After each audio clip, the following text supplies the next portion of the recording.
Hello दोस्तों, तो कैसे हैं आप सभी। आई होप आप सभी बहुत ही अच्छे होंगे। दोस्तों मैं आप सभी के सामने लेकर आ चुका हूं ऐसे प्रश्न जो सीधे ही टपकने वाले हैं एसएससी जीडी के एग्जाम में।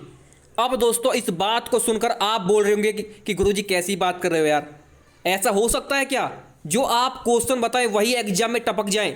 दोस्तों मैं ऐसा नहीं बोल रहा हूं, ये तो सिर्फ एसएससी जीडी ने बोला है कि इन क्वेश्चनों को जरूर पढ़ के जाएं, वरना दोस्तों आपको यहां पर बहुत बड़ी दिक्कत भी हो सकती है। क्योंकि दोस्तों खुद एसएससी जीडी ने आप लोगों के लिए तोहफा भेजा है, तो उस तोहफे को हम आपके सामने लेकर आए। दोस्तों ऐसा हो सकता है कि ससुराल से चिट्ठी ना आए और दोस्तों उसे वहां पर जो दूल्हा है ना पड़े, तो ऐसा तो बिल्कुल नहीं हो सकता। तो इसलिए दोस्तों आप भी समझ लीजिए कि हमें दोस्तों ससुराल से चिट्ठी आई है एसएससी जीडी की, तो उसे तो दोस्तों खोलना बनता ही है यार। तो चलिए दोस्तों आप सभी मिलकर और दोस्तों मैं इस वीडियो को शुरू करते हैं। उस चिट्ठी को दोस्तों आप ही के सामने खोलते हैं जो एसएससी जीडी ने हमें यहां पर दी है। तो चलिए दोस्तों शुरू करते हैं। दोस्तों ससुराल की चिट्ठी को खोलने से पहले आप लोगों के लिए दोस्तों इंपॉर्टेंट बात, जी हाँ दोस्तों चिट्ठी में जो क्वेश्चन है वो तो मैं आपको दिखाऊंगा ही, साथ में दोस्तों अगर आप एसएससी जीडी की तैयारी कर रहे हैं और भैया एग्जाम के 4 से 5 दिन बचे हैं, कैसे दोस्तों कर मर के हम एग्जाम पास कर ले, यही दोस्तों आस लगाए बैठे हैं, तो इस पीडीएफ को ले लीजिए भैया। मैं आप सभी से बोल रहा हूं केवल दोस्तों 100 रुपए में आपका जो सपना है वो हम पूरा कर रहे हैं। अब दोस्तों कुछ यहां पर लोग बोलेंगे सर कैसे हो, तो बताइए दोस्तों आपने इतू सा भी नहीं पढ़ा है, यानी आपने बिल्कुल भी नहीं पढ़ा है, तब भी ये पीडीएफ काम कर जाएगा। यानी आपने दोस्तों किताब भी खोल के नहीं देखी है ना, तब भी दोस्तों इस पीडीएफ को खोल कर देख लिया, आपका कल्याण निश्चित है। क्योंकि दोस्तों इस पीडीएफ को बनाने में हमने जो टाइम खर्च किया है वो आपकी सोच से काफी ज्यादा है। जी हाँ दोस्तों मैं आप सभी को बता दूं, इसमें दोस्तों पीडीएफ में हमने टॉप 5000 क्वेश्चन दोस्तों इंक्लूड किए हैं इस पीडीएफ में। दोस्तों पीडीएफ इतना बेहतरीन है कि एक बार पढ़ने के बाद आप स्वयं समझ जाएंगे कि वास्तव में दोस्तों मेहनत की गई है। जी हाँ दोस्तों 5000 क्वेश्चन ऐसे हैं जो सीधे ही एग्जाम में टपकेंगे। यकीन मानिए दोस्तों एक बार पढ़ने के बाद आपका जो कॉन्फिडेंस लेवल है ना वो दोस्तों आसमान को छुएगा। यकीन मानिए दोस्तों ये जो नंबर आपकी फोन की स्क्रीन पर दिखाई दे रहा है ये आपकी जिंदगी बदल सकता है मेरे दोस्त। 1000 रुपए की पीडीएफ है, डरिए मत, आपको ओनली 100 रुपए में दे रहे हैं। क्योंकि दोस्तों अब तो भाई यहां पर लूट मची हुई है इस पीडीएफ की, लगातार लोग ले रहे हैं पीडीएफ को और दोस्तों हमें शुक्रिया अदा कर रहा है कि सर आपने हमें यहां पर जो पीडीएफ दी है उससे मेरा कॉन्फिडेंस लेवल काफी हद तक बढ़ चुका है और मैं एग्जाम को उड़ाने के लिए बिल्कुल तैयार हूं। तो भाई कहां आप सो रहे हैं या नहीं सो रहे हैं, तो भाई बिल्कुल इस नंबर पर हमें अभी मैसेज कीजिए। दोस्तों पीडीएफ आपको अभी मिल जाएगा। यकीन मानिए किसी भी किताब को पढ़ने की जरूरत नहीं पड़ेगी, मत पढ़िए दोस्तों फालतू की किताबें, क्योंकि किताबों से दोस्तों अगर आप सिलेक्शन ले सकते हैं ना तो वो पहले की बात थी जब दोस्तों आपके पास टाइम था। मैं ये नहीं बोलता किताबों से सिलेक्शन नहीं होता, बिल्कुल होता है भैया, लेकिन किताबों से सिलेक्शन तब आप लेते जब आपके पास टाइम होता किताब पढ़ने का, क्योंकि किताब में दोस्तों सारी रामायण आप नहीं पढ़ सकते हैं। इसलिए दोस्तों हमने इंपॉर्टेंट चीज जो आपके लिए इंपॉर्टेंट है वही इस पीडीएफ में इंक्लूड की है। बस 5000 क्वेश्चन अपनी खोपड़ी में उतार लीजिए और खोपड़ी में छेद एग्जाम की में कर दीजिए। ये मैं आप सभी से बोल रहा हूं। क्यों दोस्तों देखिए इसमें कुछ लोग मुझसे ये बोल रहे हैं सर कंप्यूटर तो नहीं आता है, मेरे दोस्त कंप्यूटर का 1-2 क्वेश्चन मिल जाता है। इसलिए दोस्तों हमने अपनी तरफ से कोई कमी नहीं छोड़ी है, इसलिए दोस्तों हमने इसमें कंप्यूटर को भी इंक्लूड कर दिया भाई, कि कंप्यूटर से कोई क्वेश्चन टपके तो आपके इसमें बाहर ना जाए, ठीक है। क्योंकि कंप्यूटर से भी दोस्तों एसएससी क्वेश्चन पूछता है। आप ये मत सोचिए कि कंप्यूटर नहीं एग्जाम में, तो ये जीके में कंप्यूटर का सवाल देकर आपको हिला सकता है। तो दोस्तों हमने जीके, जीएस, हिंदी, रीजनिंग सब कुछ इसमें इंक्लूड कर दिया है, तो आपकी मर्जी है लीजिएगा, वरना दोस्तों वीडियो को स्किप भी कर सकते हैं। चलिए दोस्तों आगे बढ़ते हैं और आपको बताते हैं वो चिट्ठी के बारे में। तो दोस्तों अब टाइम हो चुका है यहां पर ससुराल से आई चिट्ठी को खोलने के लिए कि क्या है दोस्तों उसमें हमारी ऐसी चीज जिसे देखकर हम खुश होने वाले हैं। यकीन मानिए दोस्तों देखिए जब आपको दोस्तों ये नोटिस मिला था तो आपको इसलिए नोटिस को आपने ओपन किया, मैंने इससे पहले वीडियो बनाया था तो दोस्तों ओपन तो हो रहा था, लेकिन उसके अंदर क्या राज है चिट्ठी के अंदर वो हमें समझ में नहीं आ रहा था, क्योंकि दोस्तों हम इसे मोबाइल के अंदर खोल रहे थे। अब भाई यहाँ पर हमारे कुछ ऐसे स्टूडेंट भी हैं जिनके घर में भाई यहाँ पर जो है मोबाइल तो है, लेकिन दोस्तों यहाँ पर कंप्यूटर यानी लैपटॉप वगैरह कुछ नहीं है भाई। तो इसलिए दोस्तों हमने सोचा क्यों ना दोस्तों हम स्टूडेंट का भला करें और वो चिट्ठी इनके सामने रूबरू करके दोस्तों दिखा दे कि भाई देखिए ये आपकी ससुराल की चिट्ठी आई है। तो चलिए दोस्तों अब खोलते हैं उस चिट्ठी को और मैं आपको दिखाता हूं कि भाई इस जो आपके सामने नोटिस आया था इसके अंदर कौन कौन से वो क्वेश्चन थे जो एसएससी ने आपको तोहफे में दिए हैं। तो देखिए दोस्तों, पहला क्वेश्चन यहां पर आ चुका है भैया आपके फोन की स्क्रीन पर। यकीन मानिए दोस्तों, कोई अपनी तरफ से नहीं दे रहा हूं मैं। यहां पर ये जो आपको वहां से नजर आ रहे हैं ना, ये दोस्तों वही है जो आपको नजर आए थे। कहां पर भैया? ये नजर आए थे आपको उसी दोस्तों किसके अंदर, उसी नोटिस के अंदर। लेकिन ये साफ साफ हमें नजर नहीं आ रहा था। अब दोस्तों मैंने इसको साफ साफ कर दिया है और वो सारे क्वेश्चन मैं आपके सामने लेकर आ चुका हूं। देखिए दोस्तों, पहला क्वेश्चन है भैया, ये देखिए पहला क्वेश्चन यहां पर ये है, मानव शरीर की सबसे लंबी हड्डी कौन सी है? बच्चा बच्चा जानता है भैया, फीमर ऐसी हड्डी है जो दोस्तों सबसे लंबी होती है और जांग की हड्डी होती है भैया, थाई की हड्डी होती है, ये आप सभी जानते हैं। देखिए दोस्तों, जब आप क्वेश्चन करने जाओगे तो कुछ इस तरह का इंटरफेस होगा, पहले इसके बारे में जान लीजिए। देखिए दोस्तों, थोड़ा मैं इसको जूम कर देता हूं कि भाई सबके पल्ले पड़ जाए। देखिए, ये तो है दोस्तों आंसर कि आपने कितने क्वेश्चन दोस्तों इसका आंसर दे दिया है, चाहे वो गलत है चाहे सही है। वो ऐसा नहीं बताएगा कि आपने सही किए गलत किए, लेकिन यहां पर शो कर देगा कि भाई आपने यहां पर जो है, जब यहां पर 0 है तो आपने कोई क्वेश्चन अटेम्प्ट नहीं किया, उसका आंसर नहीं दिया है। अगर दोस्तों यहां पर मान लीजिए 10 आ जाए तो इसका मतलब यह है कि आपने 10 क्वेश्चनों का आंसर दे दिया है। अब देखिए दोस्तों, यहां पर ऐसे क्वेश्चन है 25, यानी हमने किसी का आंसर नहीं दिया था तो 25 हमारे शो हो रहा था। हिंदी के क्वेश्चन थे दोस्तों, हिंदी में हमने जो है लैंग्वेज को किया हुआ है और जीके के क्वेश्चन है। तो देखिए दोस्तों, अभी ये आपको ये बता देगा रेड वाला आइकन कि भाई आपने 25 क्वेश्चन छोड़ दिए भैया। कैसे करेगा? एग्जाम पास करना है नहीं करना, इसलिए दोस्तों ये रेड आइकन आपको अलर्ट कर रहा है कि भैया 25 क्वेश्चन और इनको उधेड़ दे। ठीक है, तो भाई यहां पर आपको देखिए ये 0 आइकन जो दिखा रहा है, इसका मतलब ये है कि नॉट विजिट, आपने अभी एक क्वेश्चन भी विजिट नहीं किया है। उसका मतलब दोस्तों मार्क फॉर रिव्यू, यानी इसका मतलब ये है कि आपने इस क्वेश्चन को मार्क कर दिया है, आप इसे बाद में सोच के करोगे। तो इसका मतलब ये है, ये तो समझ में आ गया। ऊपर दोस्तों आपको डराने के लिए टाइम भी दिया गया है, जिससे आप डरते रहे कि भाई इतना टाइम हो गया है। तो इससे डरना नहीं है, इसको दोस्तों घूर के देखते रहना है कि भाई हम भी देखते हैं कि कितनी जल्दी भागता है। ठीक है, उससे जल्दी हम क्वेश्चन को कर देंगे। यहां पर आपको लैंग्वेज चेंज करने का ऑप्शन दिया जाएगा। जब इस एरो पर आप क्लिक करोगे तो नीचे दोस्तों हिंदी इंग्लिश या जो आपकी अलग लैंग्वेज है वो ओपन हो जाएगी। आप किसी भी राज्य से हिंदी इंग्लिश में ज़्यादातर पेपर देते हैं, अन्यथा कोई ऐसी लैंग्वेज होगी हिंदी इंग्लिश में आता है पेपर। ठीक है, तो हिंदी में कर सकते हैं, अगर आप इंग्लिश में आए तो भाई इंग्लिश में भी कर सकते हैं। ठीक है, बात आती है नेगेटिव मार्किंग भी, वो भी दोस्तों ऊपर ही यहाँ पर हमारे छाती पर रख दिया है कि भाई 0.25 की नेगेटिव मार्किंग है, डरना नहीं है, डराने के लिए। ठीक है, बस दोस्तों आगे देखिए क्या है। यहाँ पर सबसे पहले दोस्तों ये भी बता दिया है कि पहले दोस्तों आपका रीजनिंग उधेड़ेगी, आपको पहले भैया रीजनिंग उधेड़ना है। उसके देखिए दोस्तों यहाँ पर ये क्या है, जनरल इंटेलिजेंस का मतलब ये है भैया, मैं इस बार देख लेता हूँ, मुझे भी नहीं पता है वैसे।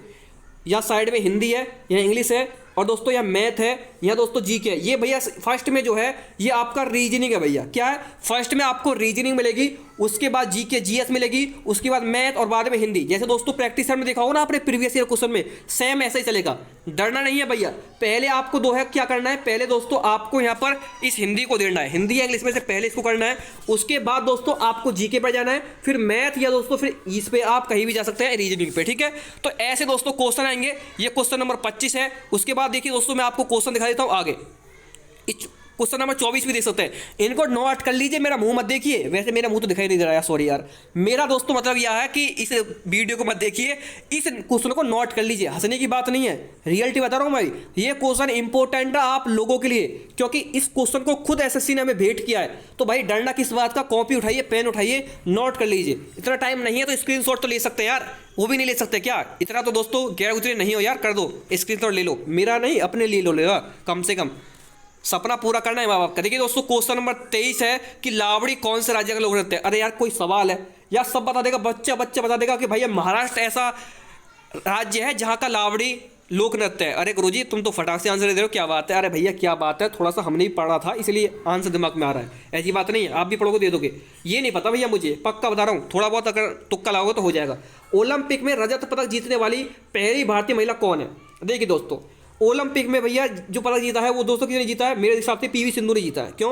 पीवी सिंधु दोस्तों 2 बार जीत चुकी है, पहले भी जीत चुकी थी 2016 में और 2021 में भी उन्होंने जीता है।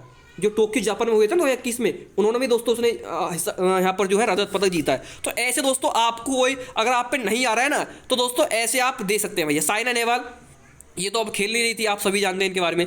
जीएसटी का पूरा अर्थ क्या है? अरे भैया बच्चा जानता है, गुड्स एंड सर्विस टैक्स। गुड़ नहीं, अरे गुड्स एंड गुड्स भी होता है सामान, एंड सर्विस टैक्स। ठीक है, इसका मतलब ये क्वेश्चन 22 का आंसर। देखिए भैया जीएसटी का, ये तो भैया किसी ने 2 बार कर दिया यार, कैसे बेइज्जती करवा दे यार। लाइट ऑफ एशिया किसे कहा जाता है? भैया देखिए जो बुद्ध हैं हमारे, जिन्हें भगवान बुद्ध भी कहा जाता है, ये है भैया। गांधी जी को तो नहीं कह सकते। लाइट ऑफ एशिया इसका मतलब है एशिया का ज्योति। यानी जो हमारा पूरा एशिया है ना, इसका ज्योति किसे कहते हैं? तो दोस्तों किसे कहते हैं भैया? गौतम बुद्ध को कहते हैं। ये क्वेश्चन मजाक नहीं है, एसएससी ने खुद हमें दिए हैं, तो भैया इनको पढ़ना तो बनता ही यार। अगर ये आप इग्नोर करोगे ना तो ये आपकी गलती है भैया। भारतीय जनतंत्र के संदर्भ में निम्नलिखित में से कौन सा कथन सही है? वो कथन आप देखिएगा कौन सा सही है। मैं तो सिर्फ आपको यहाँ पर जो है क्वेश्चन दिखा सकता हूँ। पत्तियों में मौजूद हरा रंग किस नाम से जाना जाता है? भैया पत्तियों में जो मौजूद हरा रंग किस नाम से जाना जाता है? तो आप जानते हैं जाइलम। दोस्तों ये क्या होता है? जाइलम जो है पौधों में पानी पहुंचाता है, पौधों में जो पानी पहुंचाता है जड़ से जो उसकी दोस्तों पत्तियां होती है वहां तक पानी पहुंचाता है, जाइलम होता है। जाइलम एक ऊतक होता है, उसके द्वारा पानी पहुंचता है। अब क्लोरोफिल होता है, फिलोएम होता है, टिश्यू होता है। क्या होता है भैया? मेरे हिसाब से क्लोरोफिल होगा इसका आंसर। ठीक है, आंसर तो आप देख ही सकते हैं यार कहीं भी। पुस्तक इंडिया 2020 द्वारा लिखी गई है, किसके द्वारा लिखी गई है? ये दोस्तों आप देखना पड़ेगा, गूगल पर सर्च कर लीजिएगा। ठीक है, या तो मैं आपके लिए अलग से ये वीडियो बता दूंगा। नमक का रासायनिक नाम क्या है? भैया NaCl होता है। बच्चा बन जाता है NaCl। Na का मतलब सोडियम, Cl का मतलब क्लोराइड। सोडियम क्लोराइड जहां भी लिखा है तुक्का मार दो। तुक्का नहीं, बिल्कुल सही है यार ये तो। Sodium chloride option number 3। भैया यहां पर जो है ना आपको इसका आंसर देना पड़ेगा।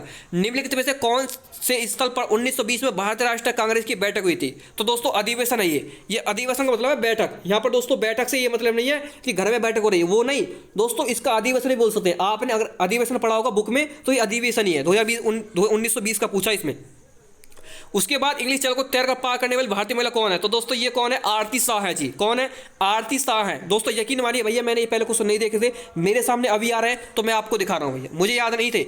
भारत का एक प्रमुख लोहा कौन सा क्षेत्र है? देखिए भैया लोह अश्व क्या है? देखिए उड़ीसा झारखंड में लोहा मिलता है, उत्तर प्रदेश बिहार में तो मिलता ही नहीं है, तमिलनाडु छत्तीसगढ़ में, गुजरात राजस्थान में। तो मेरे हिसाब से तो दोस्तों इसका क्या हो सकता है? उड़ीसा झारखंड हो सकता है। इधर कोयला मिल ज़्यादा मिलता है। ठीक है, खदानी इधर ही ज़्यादा है। एक पक्षी है जो शांति का प्रतीक है, कबूतर है भैया। ऐसा पक्षी क्या है? कबूतर ऐसा पक्षी है जो शांति का प्रतीक है, जिसमें बाबूसोना दोस्तों इसका पहले क्या इस्तेमाल करती थी? पहले दोस्तों खत पहुंचाने का काम करते थे बेचारे कबूतर के द्वारा। जो हमारा कबूतर है दोस्तों, आपसे ये हिंदी में पूछ सकता है, हिंदी में भी और दोस्तों जीके में भी। क्यों इसमें लगा दिया है दोस्तों? कबूतर को क्या कहते हैं भैया? इसका कबूतर का पर्यायवाची बताइए तो क्या बोलेंगे? कबूतर को क्या बोलते हैं? कपोत है बोलते हैं। क्या बोलते हैं? कपोत है। ठीक है, आगे चलते हैं। जिन जेकस एक प्रसिद्ध था। जिन जेकस क्या था? चित्रकार था, चिंतक था, चिकित्सक था, सम्राट था। ये आपको देख कर बताना है। ठीक है, उसके बाद डीएनए का पूर्ण रूप क्या है? Deoxy nucleic acid. क्या है? Deoxy nucleic acid. और दोस्तों ये डीऑक्सी राइबो न्यूक्लिक एसिड किसका है? ये आरएनए का शायद। ठीक है, तो ऐसे आपको पता करना चाहिए। भारत देश का सबसे छोटा राज्य कौन सा? गोवा है। अरे भैया बच्चा जानता है यार, कैसे क्वेश्चन पूछ रहा है एसएससी। तमिलनाडु में प्रख्यात शास्त्रीय नृत्य शैली कौन सी है? तमिलनाडु कौन सा है भैया? भरतनाट्यम है। कौन सा है? भरतनाट्यम। देखिए दोस्तों मैं आप सभी को बता दूं, इतना तो मुझे, कथक जो है उत्तर भारत का, कुचिपुड़ी किसका है? कुचिपुड़ी किसका भैया? आंध्र प्रदेश का। मोहिनीअट्टम नीचे वाला है। मोहिनीअट्टम किसका? केरल का। और भरतनाट्यम तमिलनाडु का। देखिए दोस्तों कैसे याद करना है सॉरी भैया, कुचिपुड़ी कैसे? आदिपुड़ी। तो आदिपुड़ी मतलब आंध्र प्रदेश। कथक किसका? कथक उत्तर भारत का। केरल की जो कली है अटपटी है, तो अटपटी से अट्टम से क्या हो गया? केरल। तो ऐसे याद करना है। भरतनाट्यम हो गया तमिलनाडु। तो दोस्तों ये जो नृत्य है शास्त्रीय नृत्य है, जो क्लासिकल डांस है, ये बार बार एग्जाम में आते हैं, इनको छोड़कर नहीं आना है। निम्न में से कौन सी अंतःस्रावी तंत्र का हिस्सा नहीं है? तो दोस्तों इनमें से आपको बताना भैया कौन सा हिस्सा नहीं है। बेस्टल जेल का जनता के हमले कौन सी घटना को जन्म दिया? दोस्तों ये क्वेश्चन को आप कौन सा देना है? नॉमिनल जीडीपी के आधार पर भारत 2018 में विश्व की सबसे बड़ी अर्थव्यवस्था कौन सी है भैया? बताइए, 5वीं है, तीसरी है, या 10वीं है, 7वीं है? 2000 मेरे हिसाब से तो 5वीं है। श्रीलंका के गृह युद्ध कब समाप्त हुआ? श्रीलंका का गृह युद्ध कब समाप्त हुआ था? ये प्रीवियस ईयर क्वेश्चन है। अरे उल्टा कैसे हो गया भैया, क्या करेगा बच्चों को कैसे सीधा करके मान जा। श्रीलंका का जो गृह युद्ध था कब समाप्त हुआ था, ये आपको बताना है। उसके बाद दोस्तों नर्मदा नदी मध्य प्रदेश में कहाँ से निकलती है? दोस्तों कहाँ से निकलती है? अमरकंटक की पहाड़ियों से, अरावली की पहाड़ियों से, नीलगिरी की पहाड़ियों से, सतपुड़ा की पहाड़ियों से। तो दोस्तों मेरे हिसाब से तो अमरकंटक होना चाहिए भैया। उसके भारतीय अर्थव्यवस्था का प्राथमिक क्षेत्र क्या है? प्राथमिक क्षेत्र कृषि है। द्वितीयक क्षेत्र क्या है? द्वितीयक क्षेत्र दोस्तों फैक्ट्री वगैरह है। और तृतीयक क्षेत्र आता है सेवा क्षेत्र में। ठीक है, ये तो आप सभी को पता है। उसके बाद आता है दोस्तों सोवियत संघ वर्ष में टूटा था। सोवियत संघ किस वर्ष में टूटा था? दोस्तों जो रूस है वो कब टूटा था? सोवियत संघ आप जानते हैं ना कौन सा कहते हैं? रूस सबसे बड़ा पहले विश्व में बड़ा था देश था और आज भी है। इसलिए दोस्तों सोवियत संघ किस वर्ष टूटा था, ये कमेंट बॉक्स में आप मुझे छाप दीजिए। ठीक है, ये दोस्तों फिर से क्वेश्चन, ये भैया उसका रीजनिंग आ गया भैया। रीजनिंग के भी दिए हैं, साथ के साथ इनको फेर लो। रीजनिंग के भी दिए हैं भैया, रीजनिंग के भी दिए हैं। देखो मेरे हिसाब से बहुत सारे क्वेश्चन दिए आपको रीजनिंग के। ये देखिए असंगत युग का पहचाने भैया, बताइए क्या है? मिस्र की जो ये राजधानी नहीं है, राजधानी है।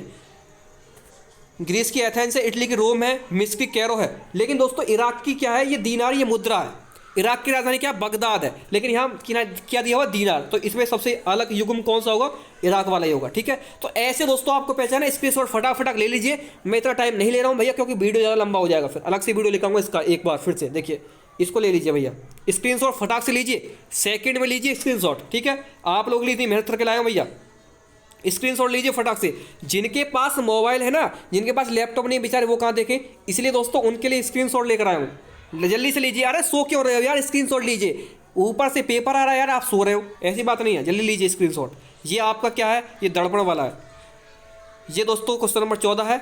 ये पता नहीं कौन सा क्वेश्चन आ गया, 15 होगा ये, सॉरी वो 13 था, ये 12, क्योंकि उस क्वेश्चन जो है दोस्तों पीछे की ओर चल रहे हैं, यानी दोस्तों 25 से हम जा रहे हैं 1 की ओर। ठीक है, ये 12 हो गया, ये क्वेश्चन नंबर 11 हो गया, ये 10 हो गया। अरे ले लो ना स्क्रीनशॉट, टाइम क्यों ले रहे हो, लो दोबारा से ले लो इसका। ठीक है, क्वेश्चन नंबर 11 का, उसके बाद 10 का ले लो, उसके बाद 7 का ले लो। अरे भैया कहाँ गया, 8 9 कहाँ भाग गए, 8 ये रहा भैया, 9वां ये रहा, पहला ही आ गया। चलो भैया यही है मेरे पास। तो सारे क्वेश्चन मैं आपके सामने लेकर नहीं आया, हिंदी के भी लाऊंगा, टेंशन मत लो यार, हिंदी के भी लाऊंगा और मैथ के भी लाऊंगा, तो बिल्कुल टेंशन ना लो। इन क्वेश्चनों को पहले रटिए नहीं समझिए, क्योंकि रटने से समझ में नहीं आएंगे दोस्तों। इनको अच्छे से कीजिए। अगर आप इन क्वेश्चनों को नहीं कर पा रहे हैं ना, तो मुझे बताइए, मैं इसके लिए अलग से वीडियो लेकर आ सकता हूँ आप लोगों के लिए। लेकिन पीडीएफ जो नहीं ले रहा है ना, वो गड़बड़ कर रहा है। तो पीडीएफ जरूर लें मेरे दोस्त, क्या पीडीएफ जरूर लें और चैनल को सब्सक्राइब करें। और दोस्तों लास्ट में मैं एक बात और आपसे कहूँगा कि प्रैक्टिस सेट कौन सा लें। ये दोस्तों आप सभी के लिए बहुत बड़ी भाई सिरदर्द बना हुआ है कि सर प्रैक्टिस कौन सा लें, प्रैक्टिस सेट कौन सा लें। तो प्रैक्टिस सेट भी मैं आपको बता देता हूँ। तो दोस्तों देखिए, वो क्वेश्चन तो आपने देख लिया भैया, जो एसएससी ने आपको तोहफे में दी है। अब कुछ लोग उनको ये मत समझ लीजिएगा भैया यही मेरा एग्जाम आएगा, यहीं में से आएगा एग्जाम, ऐसा समझने की कोई दोस्तों बिल्कुल गलती ना करे। कोई पहली बार आपको बता देता हूँ, ये दोस्तों वीडियो पूरा देखने का नतीजा है आपका। अगर नहीं देखोगे तो भैया पछताओगे। जिसने यहाँ तक वीडियो देखा है ना, वही दोस्तों कुछ समझ के जाएगा। ठीक है, मैं आप सभी से बोल रहा हूँ। और बात ये सुन लीजिए कि 54 शिफ्ट होंगी इस बार भी आपकी, 54 से ज़्यादा हो सकती हैं, क्योंकि 1 महीने एग्जाम चलेगा भैया आपका। तो आप समझ सकते हैं भैया कि यहाँ पर 15 तारीख से लेकर 16 तारीख से लेकर 15 तारीख तक एग्जाम चलेगा। तो इसका मतलब यही है कि भैया 1 महीने पूरा एग्जाम चलेगा। तो दोस्तों यहाँ पर आप चक्षु पब्लिकेशन का जो ये आपका प्रैक्टिस सेट है ना, इसको ले सकते हैं प्रैक्टिस के लिए, जिसका एग्जाम दोस्तों बाद में दिसंबर में है, या दोस्तों लगभग आपका 20 तारीख से बाद में है। तो वो प्रैक्टिस सेट लीजिएगा, क्योंकि वो प्रैक्टिस सेट निकाल सकते हैं। 20 प्रैक्टिस सेट है और एक दिन में दोस्तों आपको 3 या 2 निकालने हैं। तो एक दिन में 3 2 निकालोगे तो ये प्रैक्टिस सेट दोस्तों कम से कम मैं आप सभी को बता दूं ना, 10 दिन के नहीं है, 7-8 दिन के प्रैक्टिस है ना, 7-8 दिन में आप इनको जरूर निकाल दोगे। तो प्रैक्टिस दोस्तों सबसे ज़्यादा इंपॉर्टेंट है। इसको कैसे ले सकते हैं, तो इसका जो लिंक है वो वीडियो के डिस्क्रिप्शन बॉक्स में है। अगर लिंक से नहीं लेना चाहते तो अपने नज़दीकी बुक सेलर पर जाइए और उससे बोलिए भैया हमें चक्षु पब्लिकेशन का जो प्रैक्टिस सेट है उसे दे दीजिए। अपने नज़दीकी बुक सेलर वाले से भी आप बोल सकते हैं। और लिंक तो आपको दिया ही है वीडियो के डिस्क्रिप्शन बॉक्स में। तो देर किस बात की, जल्दी जाइए वहाँ पर 20 प्रैक्टिस सेट ले लीजिए और 8 सॉल्व पेपर ले लीजिए। ठीक है, ये आपका पूरा प्रैक्टिस सेट रहेगा। यहाँ पर इसके बारे में आपको कुछ और दिखा देता हूँ। देखिए 20 प्रैक्टिस सेट है, देखिए ठीक है। और देखिए पहला प्रैक्टिस सेट ये वाला है, इसमें पहला जो है प्रीवियस ईयर क्वेश्चन है, पहला जो है प्रीवियस ईयर क्वेश्चन है। देखिए ये है प्रीवियस ईयर क्वेश्चन। ठीक है, और दोस्तों इसका लिंक वीडियो के डिस्क्रिप्शन बॉक्स में मौजूद है और साथ में इसमें आपको उत्तर सहित व्याख्या दी है, तो इसको भी देख लीजिएगा। ठीक है, तो दोस्तों बाय बाय टाटा। आपको कैसा लगा वीडियो कमेंट बॉक्स में मुझे छाप दीजिए। और दोस्तों तैयारी में झोंक दीजिए अपने आप को पूरा, क्योंकि यही टाइम दोस्तों कुछ कर गुजरने का। दोस्तों नींद तो सभी को आती है, मुझे भी आती है, लेकिन नींद से जो लड़ गया वही दोस्तों कुछ कर गया। तो नींद को भगाइए और दोस्तों पेपर को क्रॉस करिए, क्योंकि भाई बाबू सोना आपको बातें मिल जाएंगी, उन पर टाइम वेस्ट मत कीजिएगा। यकीन मानिए दोस्तों ये दिन है कुछ करने का, और इसको कर जाइए भैया, क्योंकि एसएससी जीडी की भर्ती बार बार नहीं आती है। अगर इस बार निकली है तो कम से कम 3 साल बाद ही आएगी दोबारा, तो वो सोच लीजिए बस आपको। ठीक है, तो बस इतना ही कहूँगा आज की वीडियो में। Thank you.